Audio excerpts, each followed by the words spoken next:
ಅವರು ಬಸವಣ್ಣವ್ರು ಟಕ್ ಟಕ್ ಟಕ್ ಟಕ್ ಬರ್ತಿದ್ರು. ಎದುರು ಬಂದ ಚಪ್ಪಲಿ ಹೊಲಿಯುವ ಕಾಯಕ ಯೋಗಿ ಹರಳೆಯ ಸಿಕ್ತಾನ, ಅಪ್ಪ ಬಸವಣ್ಣವ್ರು ಬರ್ತಾರ ಅಂತೇಳಿ ಶರಣು ನಮ್ಮಪ್ಪ ಬಸವಣ್ಣವರೇ ಅಂತಂದ. ಯಾರು?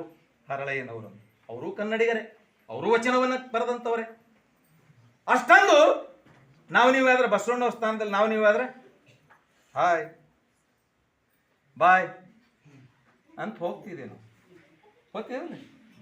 ಆದ್ರೆ ನಮ್ಮಪ್ಪ ಬಸವಣ್ಣ ಜಗದೊಡೆಯ, ಜಗತ್ತಿಗೆ ಬೆಳಕೊಟ್ಟಂತ ಬಸವಣ್ಣನವರು ಏನಂತಾರ, ಕುದುರೆ ಮೇಲಿಂದ ಕೆಳಗಿಳಿದು ಮಹಾನ್ ಶರಣ ಹರಳಯ್ಯನವರೇ ನಿಮಗೆ ಶರಣು ಶರಣಾರ್ಥಿ ಅಂದರು.